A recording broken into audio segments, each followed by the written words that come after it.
បាទសម្រាប់ថ្ងៃនេះខ្ញុំចង់បង្ហាញអំពីរបៀបមើលតារាសាស្ត្រទៅតាម app អ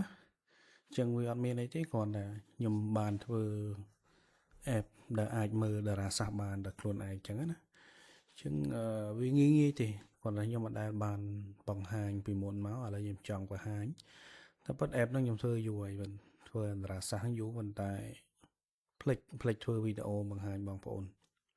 អញ្ចឹងអត់មានអីពិបាកនេះអញ្ចឹងទី1ជំហានទី1បងប្អូនគ្រាន់តែចូលទៅកាន់ website ឈ្មោះថា pachicode.com នេះទៅទោះបីក្នុងទូរស័ព្ទក៏ដោយនៅក្នុងកុំព្យូទ័រក៏ដោយ tablet ក៏ដោយក៏បងប្អូនអាចចូលបើកមើលបានដែរអញ្ចឹងណាអញ្ចឹងយើងវាយ website ហ្នឹងហើយយើងបើកនៅក្នុង Chrome ឬក៏ Safari ប៉ុនទូរស័ព្ទដៃអាហ្នឹងសម្រាប់ទូរស័ព្ទដៃសម្រាប់កុំព្យូទ័រយើងអាចបើកលើ Google Chrome ក៏បានអញ្ចឹងណាអូខេអញ្ចឹងនេះ website ដែលខ្ញុំបានបើកហើយអញ្ចឹងបងប្អូនបើកពេលដែលបងប្អូនបើកគឺឃើញអញ្ចឹងឯងពេលខ្លះបងប្អូនឃើញជាភាសាអង់គ្លេសចេះណាឃើញជាភាសាអង់គ្លេសចេះបងប្អូនអាច switch ចុចដូរទៅជាភាសាខ្មែរនេះមកដើម្បីឲ្យស្រួលបញ្យល់ណាហើយបងប្អូនមើលនេះមួយនេះឈ្មោះថាតារាសាស្ត្រអញ្ចឹងបងប្អូនចុចលើនេះមកអញ្ចឹងបន្ទាប់មកយើងចង់ដឹងពីតារាសាស្ត្រនៅថ្ងៃណាខែណាម៉ោងណា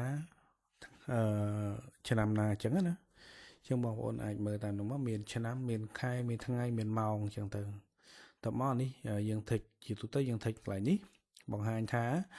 យើងយកទិសខាងត្បូងជាទិសខាងលើប៉ុន្តែបើយើងដោះthích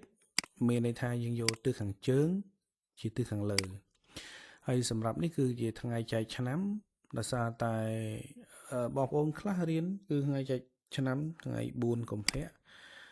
បងប្អូនខ្លះរៀនថាថ្ងៃចែកឆ្នាំថ្ងៃ22ធ្នូអញ្ចឹងណាប៉ុន្តែជាទូទៅថ្ងៃ4កុម្ភៈគេយកថ្ងៃហ្នឹងជាថ្ងៃចែកឆ្នាំអញ្ចឹងឧទាហរណ៍ថាបងប្អូនចង់មើលពីអនាគតក៏បាន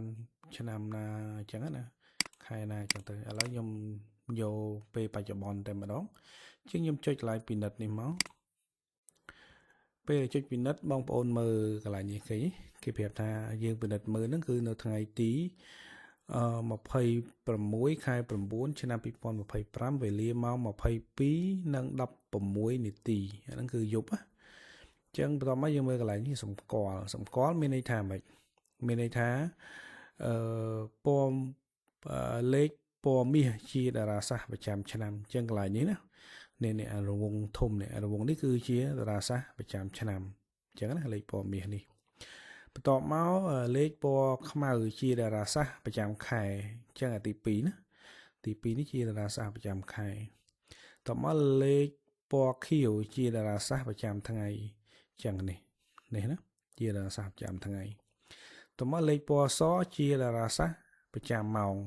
អញ្ចឹងនេះនៅក្នុងតូចជាងគេនេះជាប្រចាំម៉ោងតបមកដាក់ថារង្វង់ពណ៌សជាតារាសាស្ត្រចចូលកណ្ដាលផ្ទះបាទអញ្ចឹងវាមាន4នេះមានថាក្នុងពេលតែមួយហ្នឹងមានតារាសាស្ត្រចូលកណ្ដាលផ្ទះគឺមានឆ្នាំមានខែមានថ្ងៃហើយនិងមានម៉ោងចូលកណ្ដាលផ្ទះអញ្ចឹងណាបាទតោះមកយើងមើលទៀតយើងមើលដាក់ថាផ្ទៃពណ៌ក្រហមជាតារាសាស្ត្រមិនល្អលើកលែងតែសត្វទាំង12អញ្ចឹងផ្ទៃពណ៌ក្រហមហ្នឹងនេះអានេះជាតារាសាស្ត្រមិនល្អឃើញទេកន្លែងនេះអញ្ចឹងជាតារាសាស្ត្រមិនល្អអញ្ចឹងប៉ុន្តែយើងអត់រាប់បញ្ចូលសត្វទាំង12នេះសត្វ12នេះខ្ញុំដាក់ពណ៌របស់វាទៅតាមធាតុអញ្ចឹងអាហ្នឹងអត់តាក់តងទេសត្វទាំង12ហ្នឹងអានេះខ្ញុំដាក់នេះគឺដើម្បីឲ្យដឹងថាទិសប្រមាណដឺការ៉េគឺនៅចំសត្វអ្វីអញ្ចឹងណាបាទបន្ទាប់មកគឺមានផ្ទៃពណ៌បៃតងជាតារាសាស្ត្រល្អលើកលែងតែ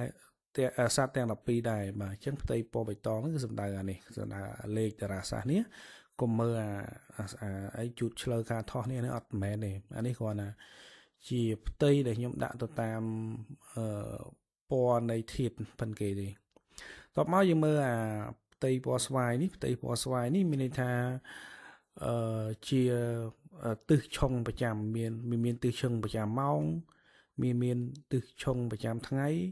ហើយវាមានទិសឆុងប្រចាំឆ្នាំខែអញ្ចឹងទៅចាផ្ទៃទាំងអស់ហ្នឹងក៏វាមានពេលយើងផ្លាស់ប្ដូរការបរិច្ឆេទក៏វារត់ទៅតាមហ្នឹងដែរមានថាវាដូរទៅតាមការគណនាអញ្ចឹងណាបាទហើយនេះគឺជាទិសខាងត្បូងនៅខាងលើតមកអាលេខកើតហើយយើងអូសមកក្រោមបន្តិចមកយើងឃើញមានជើងនេះអញ្ចឹងហើយមានដឺក្រេ0ដឺក្រេនៅនេះនៅខាងលើនេះគឺ180ដឺក្រេអញ្ចឹងឥឡូវទីខ្ញុំបដូរទៅថ្ងៃទីខ្ញុំបដូរទៅឆ្នាំ2026ខែ3អញ្ចឹងចុះឆ្ងាយតិចទៅទុកមកខ្ញុំដកពេលនេះអញ្ចឹងណាហើយខ្ញុំចុចម្ដងទៀតចឹងដល់ពេលខ្ញុំចុចម្ដងទៀតយើងឃើញថា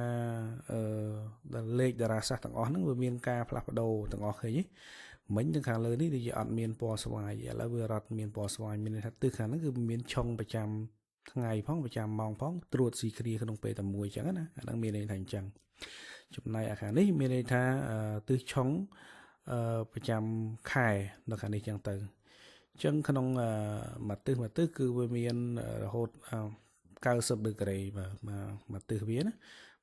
មកទិសឆុងប្រចាំមួយហ្នឹងមាន90ដឺក្រេជាងកន្លែងហ្នឹងបងអានេះដូចប្រចាំឆ្នាំអញ្ចឹងមានថាវាឆុងចាប់ពី315ដឺក្រេរហូតដល់45ដឺក្រេអញ្ចឹងទៅហើយសម្រាប់អានេះគឺបងប្អូនឃើញវាផ្លាស់ប្ដូរវាផ្លាស់ប្ដូររហូតអញ្ចឹងយើងចំណាំផ្ទៃពណ៌ក្រហមនេះជាតារាសាស្ត្រមិនល្អអញ្ចឹងណាមានលេខ2លេខ5អញ្ចឹងទៅលេខ3សិតតារាសាស្ត្រអត់ល្អហើយលេខ7លេខជាដើមអញ្ចឹងណាហើយផ្ទៃពណ៌បៃតងនេះជាតារាសាស្ត្រល្អគេធ្វើអាហ្នឹងគឺដើម្បីគេរកវេលាអញ្ចឹងណាវេលាដើម្បីសង់ផ្ទះបើកហាងថ្មីឬក៏ធ្វើអ្វីមួយអញ្ចឹងអាហ្នឹងបងប្អូនដែលធ្លាប់រៀនតាក់ទងតារាសាស្ត្រតាក់ទងហុងស៊ុយគាត់ដឹងច្បាស់ហើយអានេះគ្រាន់តែជា app មួយដើម្បីជំនួយឲ្យបងប្អូនអាចចុចទៅបងប្អូនឃើញទិសឆុងទិសមិនឆុងអីក្នុងតារាងហ្នឹងហ្មងដើម្បីងាយស្រួលវាជំនួយទៅដល់អ្នករៀនសូត្រទៅលើក្បួនហុងស៊ុយនិងតារាសាស្ត្រដើម្បីឲ្យគាត់អាចពិនិត្យមើលបានលឿនអញ្ចឹងណាបាទហើយបងប្អូនអាច download app នៅក្នុង Android ក៏បានបងប្អូនចូល download app ក្នុង Android គ្រាន់តែបែប website យើងមកទំព័រដើមមកបងប្អូនចុចកន្លែងនេះមានថាបងប្អូនអាច download app នៅក្នុង Android ចំណុចពិសេស app នៅក្នុង Android នេះគឺខ្ញុំចង់សំដៅលើទូរស័ព្ទដូចជា Samsung អីចឹងណាអញ្ចឹងSamsung មានអី Oppo មាន Vivo អញ្ចឹងទៅអញ្ចឹងបងប្អូនដែលមានទូរស័ព្ទដៃមានលក្ខណៈពិសេសបន្តិចត្រង់ថានៅលើទូរស័ព្ទដៃតារាសាស្ត្រនេះបងប្អូនអាចរេទៅតាមទិសមានន័យថាយើងចុចទៅវាត្រីនិស័យហ្នឹងវារត់ទៅតាមទិសនីមួយអញ្ចឹងវាពិសេសជាងយើងមើលនៅលើ website បាទថ្ងៃនេះមានតែប៉ុណ្្នឹងឯងបាទសូមអរគុណ